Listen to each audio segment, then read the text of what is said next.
Well, I guess we've started. And as this is as unusual for you as it is for me, possibly even more unusual for me than it is for you. My name is Tom Clark. I am the moderator of the session today.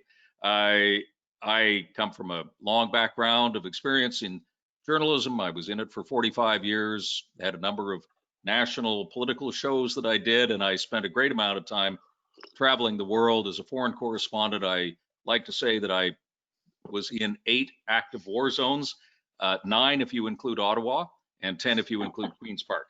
And we are here today, as you can see, with Leger and Global Public Affairs. I'm the chairman of Global Public Affairs, and this is a joint presentation between 2 companies. And here's why Leger and Global Public Affairs decided that this would be a really good idea.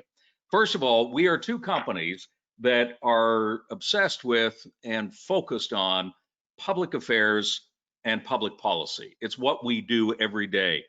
I was about to say when we come into the office, but not so fast. We're not there yet. But we're interested in how public policy is created, how it is enacted, and ultimately how public policy is shaped and the forces that shape it. The 2 companies look at this through 2 slightly different lenses, but think of this as a set of binoculars that you always get a better view, a much more focused view when you put both eyepieces up. And that's exactly what we've done. So we've got the Global Public Affairs eyepiece and we've got the Leger eyepiece. And we feel that this is something that is going to give everybody more clarity on the key questions. Just before we get to the good stuff, and it is good stuff, trust me. Just a little bit of housekeeping. We are going to keep this to an hour or less, depending on how fast or slowly people talk. All materials that you see on this webinar will be sent to you. It's a virtual loot bag. When you walk out the virtual door, you'll be getting it all. So all of the polling information and, of course, information on us, our contacts will also be there. And you are very much a part of what's going to unroll for the next hour. You will see on your screens, there's a place, I believe it's on the right-hand side of your screen, where you can write down a question or write down a comment. And it is my job to make sure that your thoughts, concerns, and questions are very much a part of what we are doing today. Okay, that's out of the way. Who are these people, if I can get my thing? Okay, who are these people over here? These are the experts. Let me introduce them. Andrew Enns, the Executive Vice President of Leger, is with us. Andrew's got 20 years experience in the market research industry, providing strategic advice to really a wide array of companies and verticals. And he also spent a very long time on the political side, both federally and in Ontario and in Manitoba. And after that, they took his card away. You're not allowed to practice politics after 3 jurisdictions. Sitting beside Andrew, at least on my screen anyway, is Monique Smith. And anybody who has followed Ontario politics for the past 20 years certainly knows who Monique is. She was first elected in 2003 as an MLA until 2011. She held a variety of senior cabinet positions. And importantly, she became the first Ontario representative to Washington, D.C. And as such, Monique, who is also a senior consultant with Global Public Affairs, is the go-to person on Canada-US relations. And Thoren Hudyma, who runs our Vancouver office, a senior vice president of Global Public Affairs. And just like Andrew, she's got 20 years, or though she tells me if Andrew's had 20 years experience, she's had 20 years plus 1 day experience. That's how it goes in this business. But she has concentrated on strategic communications, crisis communications, reputation management, and a host of other things, all dealing with strategic directions of companies. Those are our experts. Now, as I promised, let's get to the good stuff. We decided that we were sitting around a couple of weeks ago, and it occurred to us that maybe there was something about what was going on in terms of the return to work and how that was going to happen. And so we decided we wanted to find out how Canadians felt about that. How do you feel about working from home? And, you know, all the wonderful things and all the terrible things about it. And what would you do if you had to do that all the time? What if in the new world this is going to become the new norm. And then as we were working on it, all of a sudden, some very major companies in this country and in the United States, and I'm thinking of Shopify in Canada, Google in the United States, and Facebook, all started announcing that their new plans for the new world were going to be largely working from home. In other words, the office is dead, or it's not going to be the office. It's not going to be the office you used to know. It's not going to be the size. It's not going to be the place. So this all of a sudden became very timely because it's not a maybe thing. It's not a hypothetical. This is actually happening right before our eyes. So how big is this revolution? How deep is it going to go? How much acceptance is there going to be? And what are going to be the challenges for policymakers and for politicians to deal with this sudden shift in the way that we have decided, or that some people have decided, is going to become the new normal for us all? Andrew then picked up the torch, ran into the field, beat up a bunch of Canadians for their ideas and thoughts, and he's got it all now. So Andrew, I'm going to pass it over to you to let us know what you found out. Excellent, Tom. Much appreciated. So, yeah, what I thought we would do to start things off, and obviously, get us into the real heart of the conversation in terms of some of the implications as we move into that post-pandemic period, is to talk a little bit about sort of the current where Canadians are at today with respect to the pandemic. I've been fortunate. I've been part of a group at Leger where we've been polling since the third week of March, exclusively on topics related to the pandemic. And since March, since that third week, we've conducted over 15,000 interviews with Canadians. So Tom, yeah, we caught a lot of folks and beat them up for some opinions, I'll tell you. In addition, we've polled 10,000 Americans because we've been looking at attitudes in terms of some of the comparisons, which have been fascinating to watch unfold throughout this period. And while I've enjoyed being part of that group and seeing the results, I think even better is we internally, the decision was made early on that the polling that we gathered, we'd share.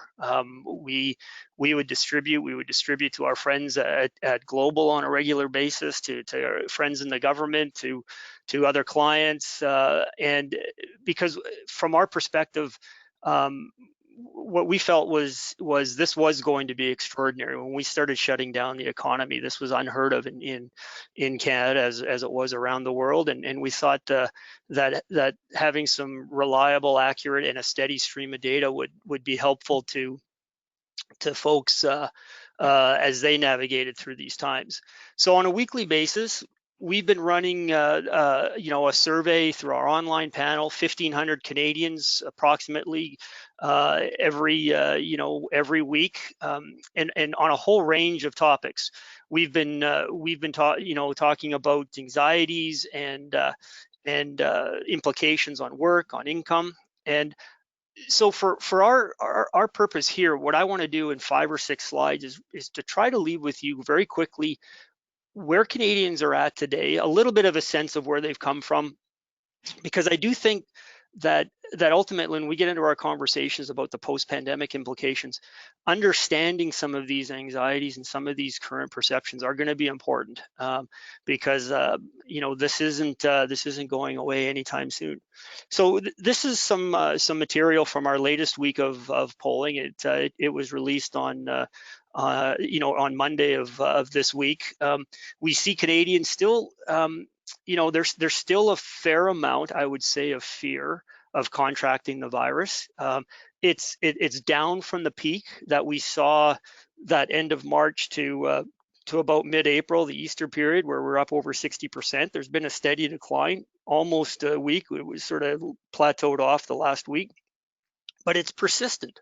I think if you were to plot this trajectory of where the fear went and plotted the actual people who have contracted the COVID-19 virus, the level of contracting has fallen quite sharply in the country, but yet the fear of contracting still persists fairly high, and I think that bears keeping in mind. There is, progress has been made with respect to in terms of Canadians' views on this. A large number, over a third now, feel the worst of the crisis is behind us, and that number has really jumped the last 2 or 3 weeks. And I think contributing largely to that is the fact that many governments now are rolling into their reopening phases, and that has, generally sort of created this feeling that I think we're moving to another, moving forward and not constantly looking back at what might be coming at us. So the worst behind us. I think there's still a persistent number again who feel there's still more to come, but progress has been made on that. I think when you look at, we've been tracking this now for over a month, the how governments have been doing with respect to their reopening plans. It's quite interesting because the plans, as many of you will know, are very different in the provinces.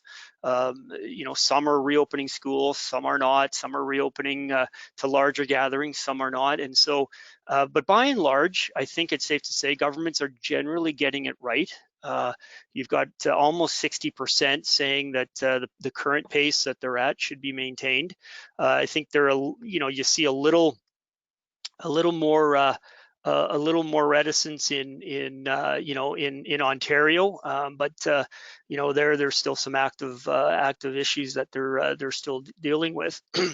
But generally speaking, I mean, they're getting it right. I think they also need to be mindful that while there may be voices to move things faster, there may be voices within even some of the business community, the reality is that there's also voices who are suggesting to slow things down. So I think governments are by and large maintaining a pretty good balance in that sense.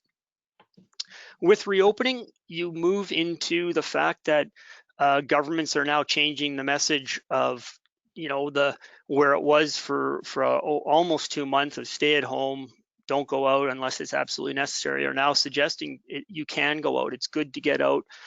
You've got some encouragement to support your local businesses. And how's that? How are Canadians, adopting to that? It's not surprising. It's creating some stress for Canadians. We see that number 48% saying that it's stressful to leave the house and go out in public, which tracks reasonably close to the 51% number that are still fearful of contracting the virus. But we see that it's moving forward, and we see certainly provincially some differences with respect to the stress levels in different provinces as they and again somewhat tied to the different reopening paces in different provinces. And this is new for us. We're starting to hear a more consistent discussion about sort of the second wave. Nothing's been sort of scientifically definitively laid out, but we added this question. This is a fairly new question as part of our tracking, and we just asked, what do Canadians feel? I mean, do you think there'll be a second wave? And this was actually fairly interesting for us. 3/4 of Canadians say yes, there will be a second wave, and of those who say yes, over a third, 37%, say it will be stronger than the first wave, and another 35% say it will be as strong. I haven't quite fully internalized what all that necessarily means, as I don't know whether or not we can have the same sort of response to shutting down the economy and social isolating if we have a second wave as strong or stronger than what we had experienced already this spring. But I'll leave that thought for further discussion.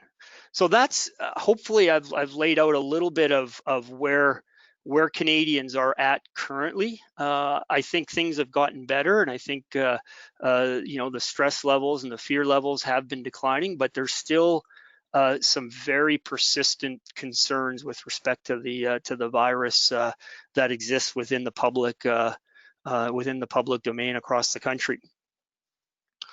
So now I want to shift to a few questions here that I think really will will generate sort of the discussion and some of the questions amongst you who have tuned in, and certainly amongst the group that have joined here together for this webinar in terms of the implications to sort of the return to work. As I said earlier, provinces are moving to reopen, and so a question that we asked was, so thinking of the situation before the pandemic, and we asked this question of individuals who were employed, or going to school, before the pandemic.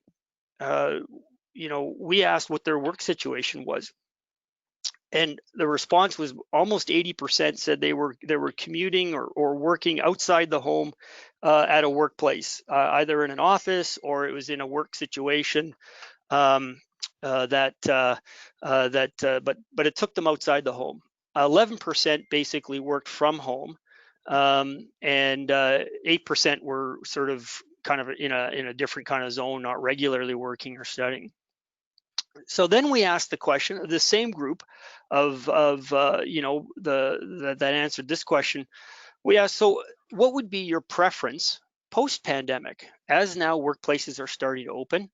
Where would you, what would be your preference in terms of going back to the office, to the workplace, working outside the home, or staying within the home? And what we found was, as opposed to the 80% who said almost 80% who said they were working outside the home, only 41% are now expressing a desire that would be their preference to go back to that situation. 51% now are basically looking at some option to work from home.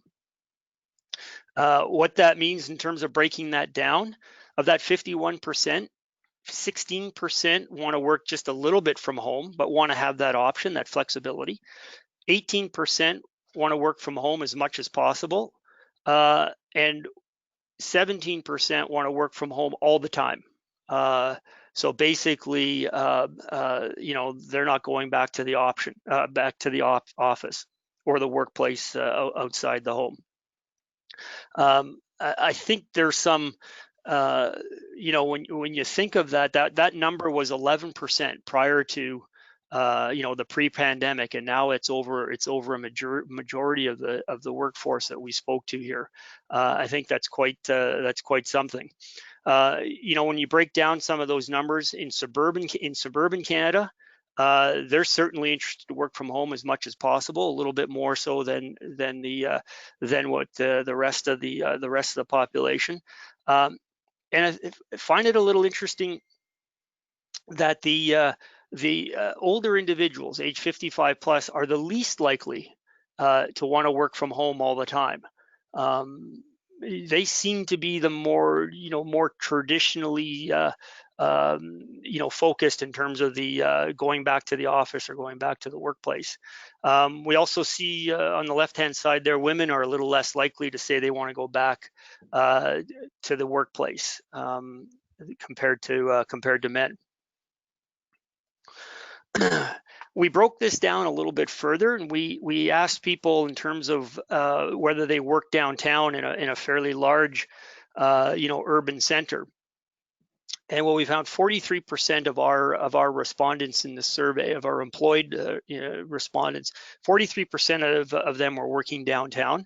And then when we took those people, just that population, the population that actually work downtown in a large urban center, an even greater proportion are saying they want to work from home, 59%. So what, if you can envision, what you see is the mass commute into downtown, into the office towers, could look a little different if you've got 59% of that population not interested in necessarily going back to the office. Another question. This is a data point that we were asking in our weekly tracking for quite some time, and it had to do as different services as different provinces started to reopen their provinces for different activities, we asked Canadians, we presented a list of different things to Canadians and asked them their comfort level. How comfortable would you be doing these once after protective measures are lifted, and there's been a bit of a blessing from public health officials that these are some things that you can do, obviously minding certain social distance requirements still that are in place.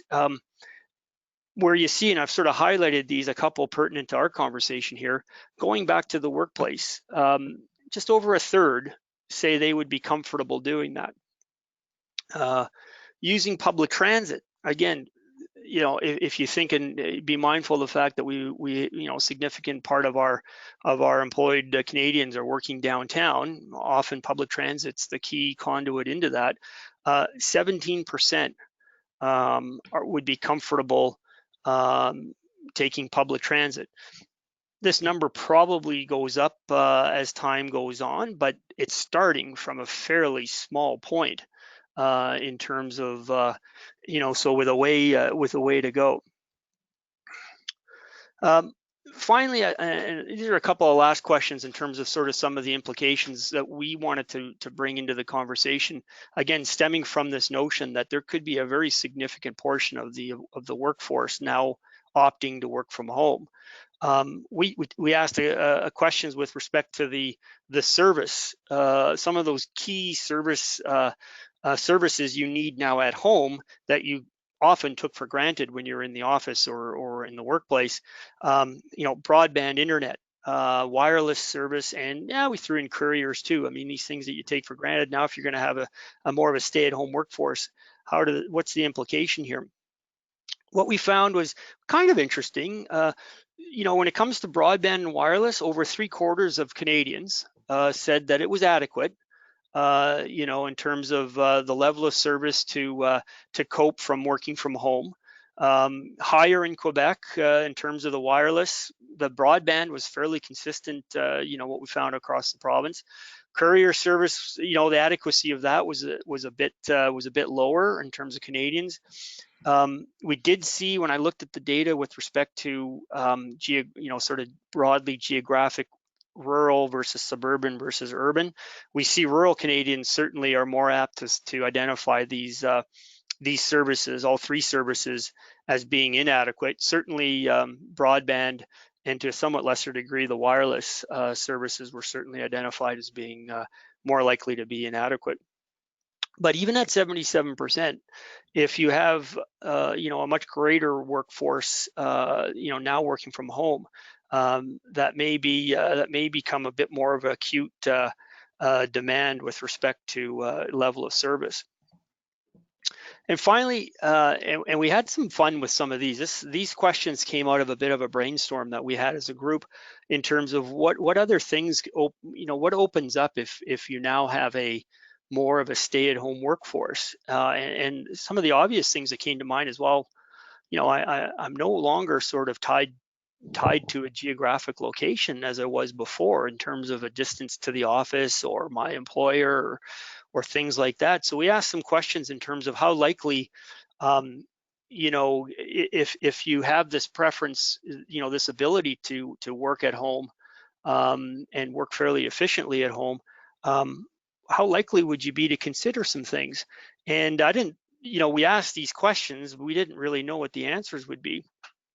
But certainly some interesting data points here in terms of the percent of people who are more who are likely, a third, to say they'd be likely to move out of the city to a more rural or small town setting, move to a different part of the city, or certainly even it opens up the job opportunities potentially in terms of where you seek employment. I mean, you're not necessarily hemmed in by by the geography of a city. Maybe now you could work in, you're hemmed in potentially maybe by time zones, and even that is likely manageable. So, but we do see certainly with over a third identifying some likelihood of considering these things.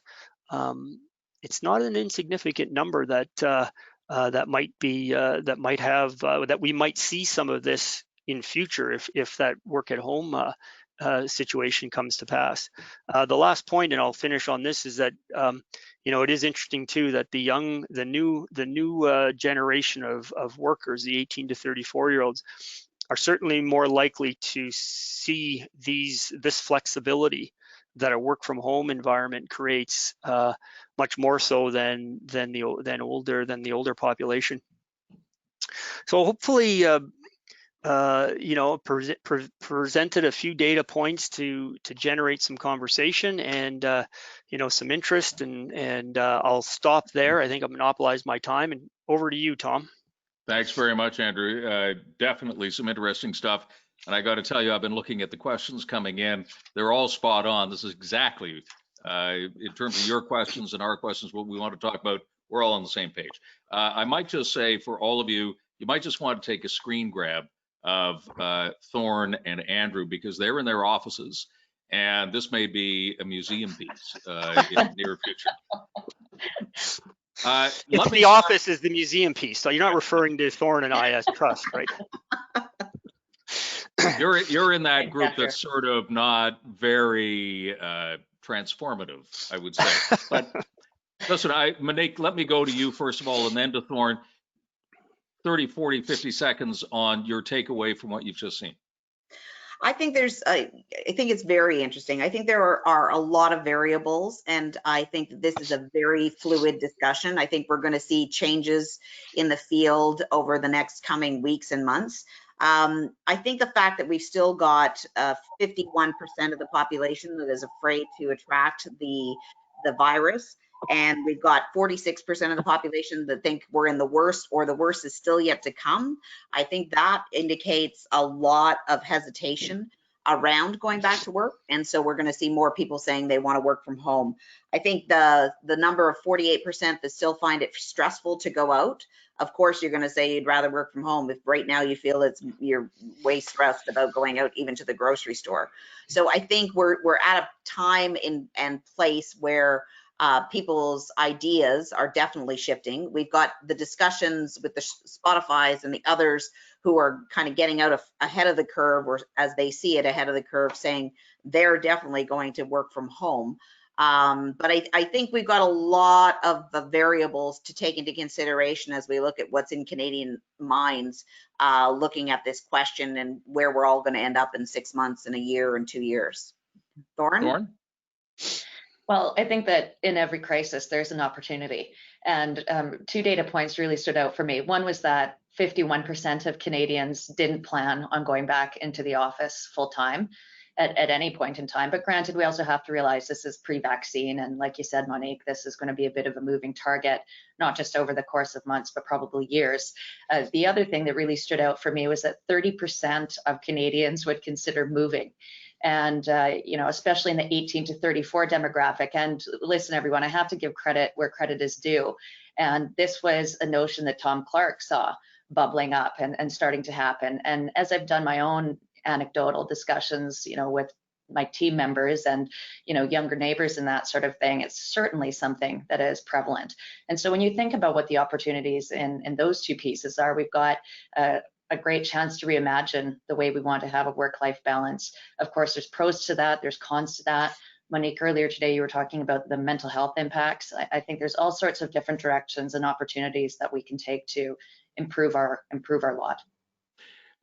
And I just want to assure everybody who's on the line here that I've been reading all the questions, and you're all, as I said, you're heading in exactly the direction I want to go in. So let me try and sort of compress some of the thoughts in the questions so far and throw it out to the group, because when we're seeing that half the people, and I'm using rounded numbers here, half the people want to change, those numbers are even bigger if you happen to be downtown. And perhaps it's a misnomer to say work from home. It's just not working in the office. You might want to work from Costa Rica. You may want to work from your cottage. It just simply says that the old way of going downtown to a big tall building just isn't going to happen anymore. It seems to me, and let me throw this out because a couple of participants have already brought this up. when Sir John A. Macdonald founded this country, the big project was the National Railway. It was a way of, it was an important project to bring the country together, to bring British Columbia and Alberta into Confederation. It was what had to be done. I'm wondering whether the new National Railway is going to be the digital highway, that every government, every public policy from here on in is going to have to be aimed at bringing high quality broadband everywhere. It's the new National Railway. From a public policy perspective and a political perspective, what do you think? Is this going to dominate where political parties go in the next 2, 3, 4 years? And Monique, let me start with you. Sure. I mean, I think that the demand has been there to have reliable, fast broadband across the country for years, and we've now got a bit of a divide happening with the ones that do have it and the ones that don't, and it's particularly accented by the fact that so many people are trying to work from home, and so you've got, or educate their kids from home. You've got school-age children who can't access any of the resources from their school because they don't have broadband. And most people think that the areas that don't have broadband now are the kind of remote, you know, the Northwest Territories, Northern Ontario, Northern Alberta. But in fact, there are areas, and Thoren and I have had this discussion. There was a lovely woman from Flamborough, Ontario on The Current last week who was talking about the fact that they couldn't get broadband, reliable broadband where they were, which is, I think she said 10 minutes outside of Hamilton. So it is an issue, and I think there's going to be a lot of pressure, particularly from employers who are going to try to react to what is becoming the new normal and provide their employees with an opportunity to work from home. And I would argue that it may not be a permanent 5-day-a-week work from home. There may be hybrid in there of what work from home or working remotely looks like. But certainly employers who want to provide that option in order to retain their best workforce are going to be pushing the governments to make sure that their employees can be anywhere and have that accessibility. I just want to point out that Mike Lavecchio of Canadian Pacific just brought us down to earth with a very astute comment, which is goods do not ship through the broadband, and he added Tom as if it, sure I understood. Thank you, Mike. But you're absolutely right, and you know, but it does bring up an interesting point. We are talking primarily about the service economy as opposed to the manufacturing or the goods economy. I mean, obviously, there's going to be parts of the economy that are rooted to where they are. You know, they can't move now. You know, Mike, I would answer back that I think a lot of engineers, you know, their offices move all the time anyway. Maybe that's a flippant comment. But there is a difference in the economy. And, you know, somebody else was asking, you know, do we have any sort of any hard data about how many companies are actually doing this? I just point out that Shopify is Canada's biggest company. It is bigger than the Royal Bank of Canada, and they've declared they are digital by default. So really the question is here, and Thoren, let me throw this to you for a second. You know, the numbers would certainly indicate, and the actions of companies like Shopify would indicate that there's something beginning to happen. The real question for policymakers and for companies trying to figure out what this new landscape is like, is this truly a revolution that is coming, or is this just a blip because we're all stuck in home and we're, you know, thinking of weird things? How real is this? How widespread is this going to be? And how do people have to prepare for, you know, the best guess as to what happens? Mm-hmm. I think it's a real thing. And, you know, Andrew, if we look at, I think it was slide 17 again, that looked about the attitudes of Canadians and how they would make changes, you know, the 30% of folks saying we would move into another part of Canada, or that we would look for job opportunities elsewhere in Canada. I mean, look at those numbers. We're talking about 45% of people saying that they'd look for jobs elsewhere in Canada. Again, it really opens up mobility. It opens up opportunity. Again, there's pros and cons, and we'll see where this goes. But I would think, Andrew, from a statistical perspective, that's a fairly firm number that I suspect will grow.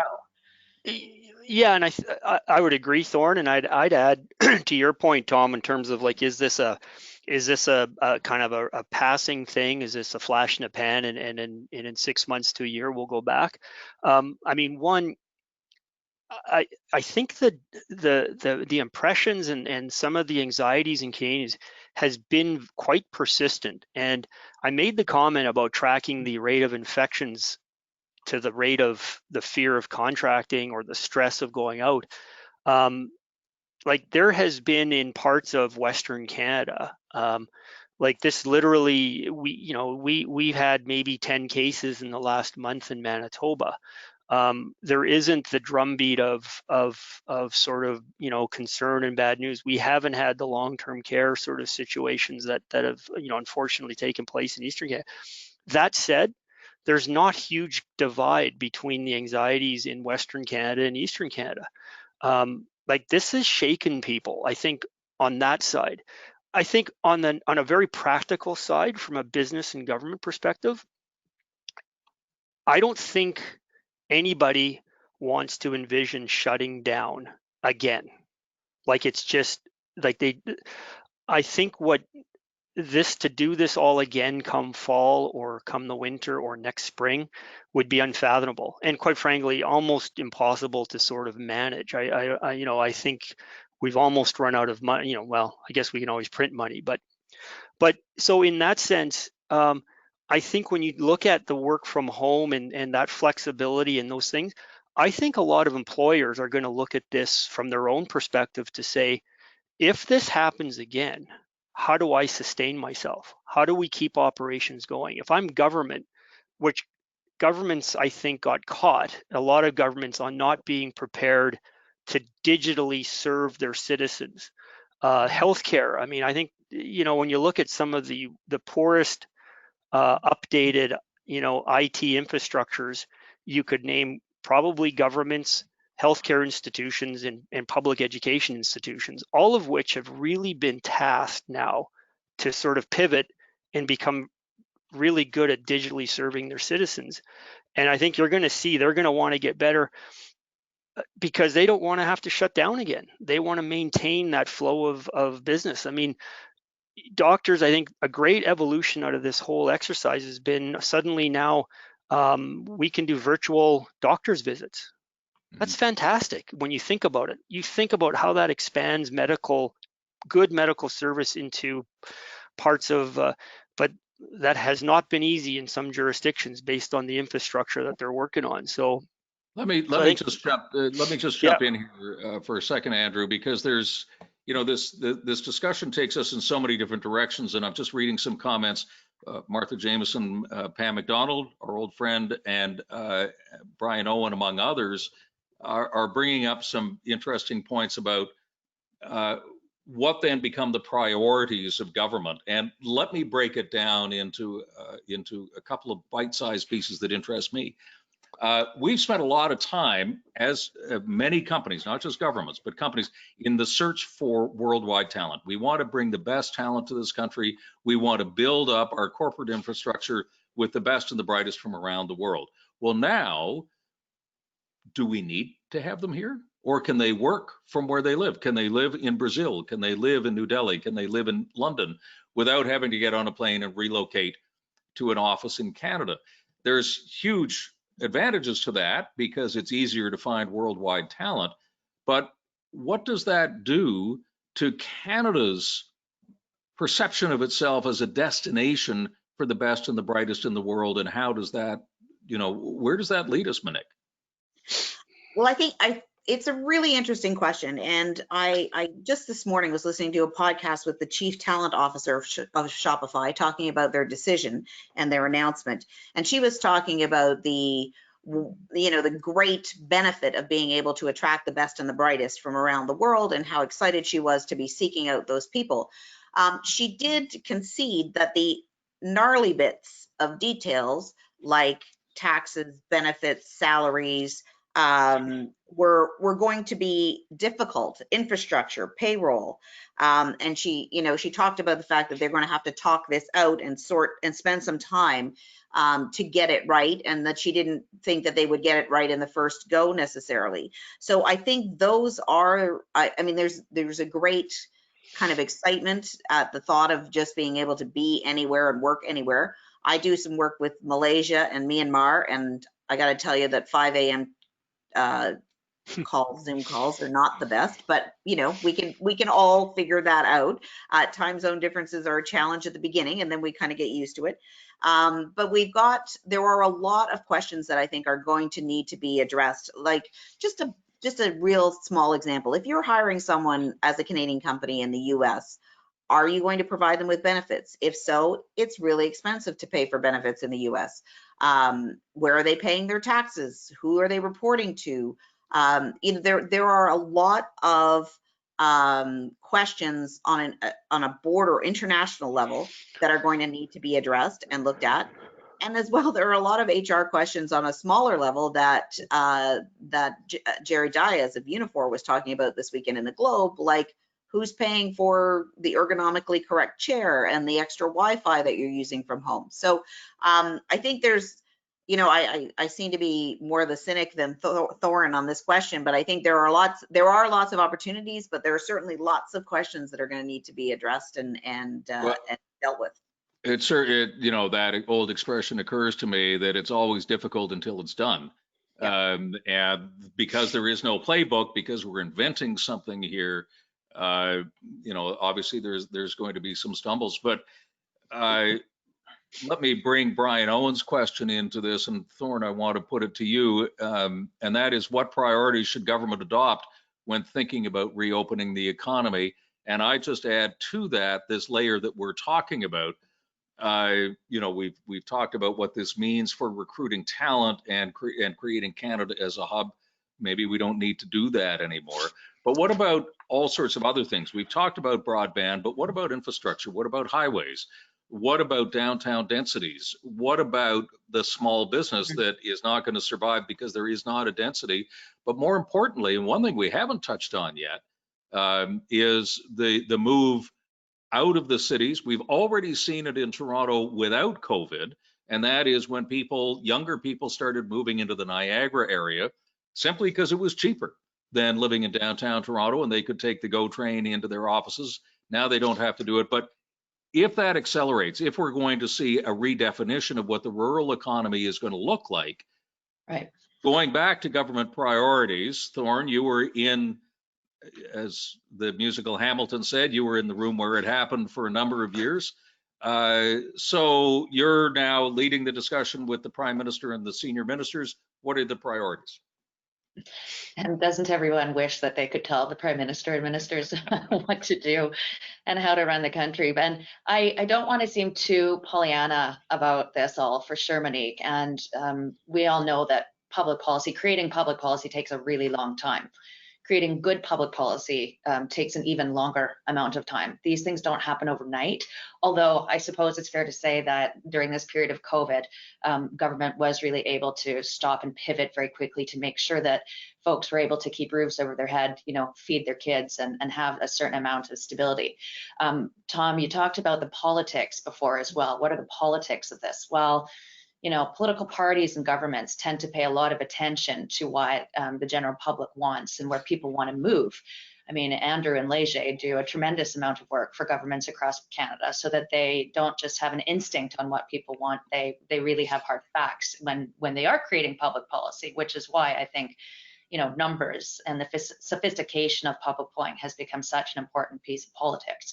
But if you're looking at young people moving into rural areas, or if you're looking at Canadians wanting to work in any market they can, I hate to go back to broadband, but I will for a minute. You know, the government has read the tea leaves on that.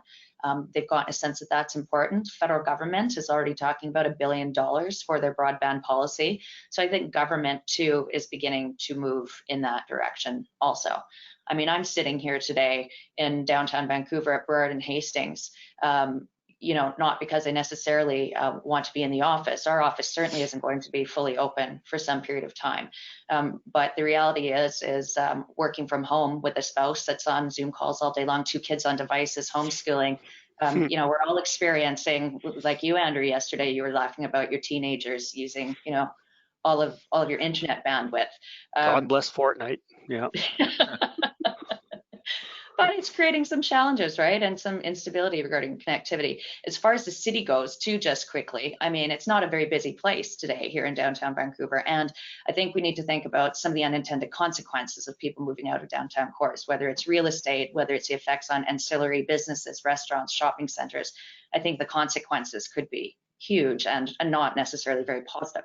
Let me pick up on that point, because it's something that a number of people have written questions about, and legitimate questions about saying, well, if if the office environment no longer exists, what does that do to creativity? There's nobody sparking off of each other in the hallways and that sort of thing. And other people talking about a socioeconomic divide that this could very easily create, the change of culture. And I'm thinking about, these are all very legitimate things to worry about, but when you take a look at the numbers, it's, at least to my way of thinking, it's not that we have a choice on this. We can't look at it and say, oh yeah, no, that's going to be bad, so let's not do it. I think this is going to happen anyway, and it happens from the top and from the bottom. From the top meaning the companies that have already said they are digital by default, and from the bottom by the millennials who we've seen in your numbers, Andrew, are showing that they're very open to this idea, and they have a different, pre-COVID had a different idea of what work should look like in any case. So the question then, or the challenge, I guess, becomes, for all those bad things that are going to happen as a result of this, and let's assume that this doesn't happen, boom, overnight, but it's a slow, steady march ahead in terms of no offices. Let me put it this way. If you were starting a company today, would you include the lease of 10 floors of office space in downtown Toronto as part of your business model? Probably not, with everything that's going on. So we can see a certain inevitability to this, but we do have to deal with the negatives that come along with it. And I think some of the big negatives, and let me deal with one that I think is absolutely key, that working from home, or not working in the office, as I prefer to say, has a particular challenge for women of young children. And the notion that you have to balance somehow, as you've always had to do, work and family, but now the family is 2 feet away from you. And, the whole notion then of national daycare, how do we structure that? Does that become an integral part of an industrial strategy in this country, not only to take care of people, working in cabins in the woods, I guess, but also, Nick, back to the question I asked you earlier, how do we continue to attract people to this country, even though they don't have to be here to have really cool jobs? Well, maybe it's quality of life. Maybe it's the healthcare. Maybe it's the healthcare on top of universal childcare and on that you can't get anywhere else. And that that becomes our new calling card. Maybe that becomes our new way of attracting people to the country. But let's just spend a minute, no more than that, because we are running out of time, but talking about that whole question of how do you deal with especially women and children and working from home, which I think is a key issue. Yeah, I think the childcare advocates are seeing this as an opportunity in a crisis. Absolutely, right? Like everyone across the country has who is working from home and has been on a Zoom call has seen one of their colleagues' children fly by behind them or yell out or something. And I think everyone is realizing just how challenging it is to juggle both. So we're going to definitely have a stronger push, and we've had a growing push on a universal daycare center or daycare policy from the federal government for a number of years. I think that's going to continue to grow and build. I think the 51% who, going back to Andrew's very first slides, who were looking for some option, or sorry, mid slides, looking for some option to work from home, includes a large number of women who are looking for option, right? I mean, they don't necessarily, you can't paint it with a broad brush. Not all women want to be home all of the time. But I think there are so many variables in people's lives that you would like some options. You would like to be able to stay home when your kids are sick and can't go to daycare, or stay home when you're, you've got another PA day and you don't have an activity planned and you don't have daycare for that one day. You've got sick parents who have to be taken to the hospital who have more tests. There are a lot of variables in people's lives that need to be addressed. And I think people see the opportunity to work from home, even from time to time, as giving them that flexibility that they need. I totally would agree with that, Monique. I think there's the real upside here. I mean, I don't think for a minute it changes the childcare necessity and the demands that we had pre-pandemic. I think all those still exist. In fact, I think the biggest problem right now for parents are the fact that the kids have nowhere to go. Schools are closed, daycares are closed, or there's this concern about sending your children to back into with a group of other children. I ran some questions here locally for the Free Press, and 77% of parents with school age children expressed concern about sending their kids back in June. Like they didn't want to do that. 55% said they'd still be concerned sending them back in September. There needs to be work to make sure that we can get parents feel comfortable getting their kids back into regular school and getting their kids back into daycare. And then I think I agree totally, Monique. Once you have that, the flexibility, as you described it, is really, I think, will be a big benefit of still being productive at home. And that's the key measure here is the productivity that you can get by working at home. And if you need to be home because your child's sick, or maybe somebody at the daycare has got something, and so the daycare has prevented kids from going at the a spur of the moment sort of thing, you can still, it's not a holiday, it's not a sick day for you, it's just a work at home day. I think that's terrific. Can I just jump in here? And I'm going to go to you, Thoren, but I just wanted to do a shout out to Lisa Morrow, who quite rightly has said, why just women when we're talking about the child care issues? What about fathers? This really is a family issue and not just tied to women. Lisa, in my view, I think you're 100% correct. I think that we often think in terms of child care, in terms of it being simply a woman's issue, but in this new world that we're describing, where perhaps both spouses are working from home, it really is a family issue. And I keep on thinking to myself that this is really nothing new, because if you think of a farm, what we're describing is making a farm where you work from home and you've got the children there. I mean, as they say, there's really nothing new in the world, and maybe we're just reinventing the farm. Thoren, you had something you wanted to say. I was just thinking I can barely get my kids to homeschool, let alone pick vegetables in the garden. If we're going back to the farm model, my 8-year-old did a school assignment of a writing assignment, and it started off, today I'm going to be homeschooled. It is going to be the worst, period. And I think we all feel that way. I mean, traditionally, the numbers still suggest that domestic household work is disproportionate when it comes to genders. Real generalization for sure, but I think that's isn't that because there's a number of questions here about what are the advantages to the virtual economy. You're right. We're talking about the negatives, but maybe one of the advantages is that narrows, because if everybody's living in the same house, exactly, it might redefine how families operate. I think that it will redefine how families operate. And, Lisa's right. This is a family issue, but I really do think that this is an opportunity for us as society to look at the role of men and women together in the family, and of men and women in the workplace, and the sorts of policies that we have to support these sorts of things.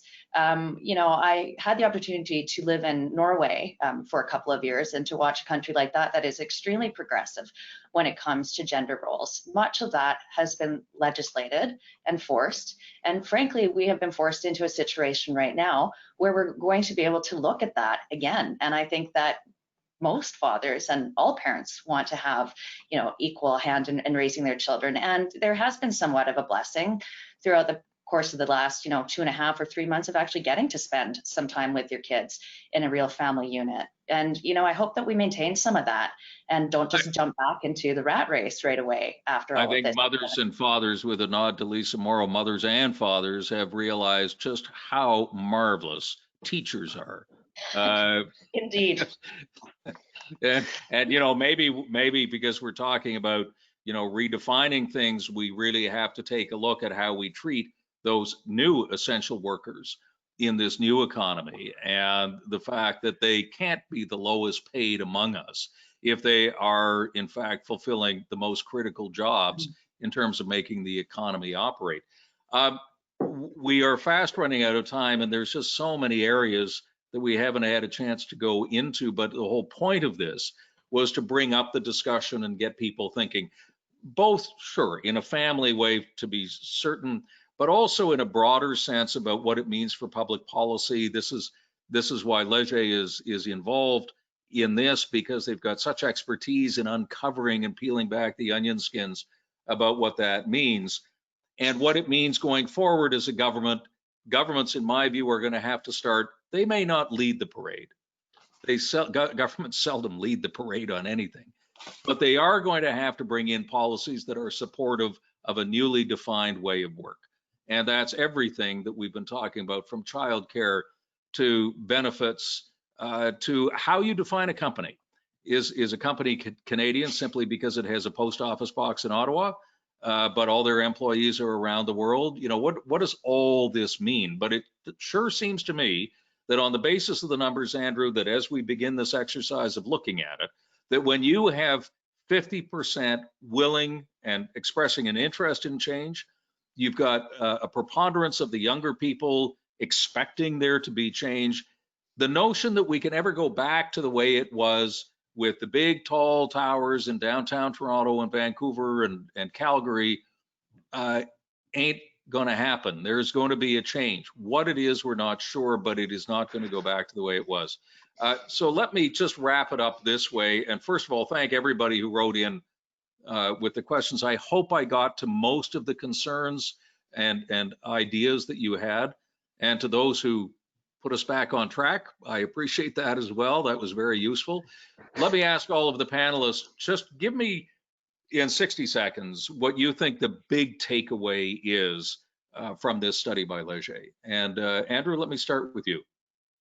You did the work. Well, yeah. So, I mean, I think the big takeaway, and you touched on it, Tom, at this stage, I think we're identifying some of the questions and some of the implications. Where it ultimately lands is very challenging to determine. I think early on it was noted that the pandemic has served as maybe a catalyst for some of this, but some of this has been going on, and I think it was you, Tom, astutely pointed out that 18 to 34-year-old millennials have already been pushing in some of this direction, and I think that's going to continue. And I think from a government perspective and from businesses perspective, I think what's really required here is some open thinking. I think thinking that you can go back to the traditional way and just this is how we've always done it will be challenging. I think it's going to require some new thinking and for both businesses and government, and that's great opportunity. If you ask me, it can be challenging, but as Thoren, you said, governments have responded surprisingly well in very short time frames, and so I think they need to hold some of that mindset as they look towards the future, because I think there's great opportunities here if you seize them. Okay, Monique, give me your best 60 seconds. I think we've got to be really cognizant of the impact of uncertainty on the workforce. So the pandemic hit, we had clarity that we had to stay home. We had to fight this together.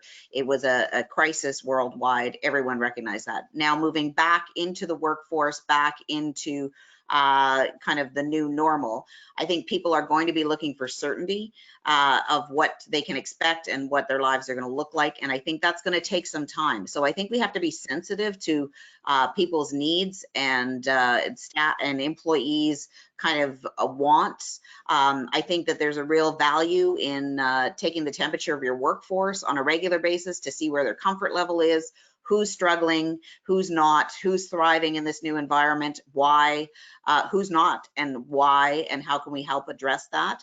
And that comes into the mental health piece, where I think we have to be particularly sensitive that there's a lot of distress out there in this pandemic, but coming out of it, we want to make sure we're addressing anybody's concerns, so that we're not exacerbating what may have been a really difficult time for people. Okay, and finally, to the self-described Pollyanna, Thoren, your 60 seconds on the revolution in the workplace. Great. Well, first of all, I think on Monique's point of who's faring well on this, as people who work in professional services, we've been in an extremely privileged position throughout this pandemic. We have been able to all work from home, to pivot to working from home, to maintain our salaries, and that just simply has not been the case for everybody. So I think that's important to state. What the numbers are telling us is that things have changed, probably permanently so. And so public policy is going to have to change as well. I think what's going to be interesting to watch in terms of government direction moving ahead over the course of the next months and years is us getting out of reactive public policy and crisis mode and into more deliberate, mindful, longer term thinking on public policy on things like, as you said, Monique, childcare being a big one. Okay, that takes us, at least, I stopped the clock, so in fact, we did end this in an hour. In a metric hour, I suppose. To Andrew and Monique and Thoren, thank you very much. To Leger, who provided the raw material for our discussion, thanks very much. This has been a lot of fun for both companies to do. We're looking forward to perhaps doing more of this in the future, and we certainly thank everybody who joined us online. Thank you for your questions and your comments. They were really useful. Have a great day, everybody. And as I said, work from home. That's the answer. See ya. Bye-bye. Yep.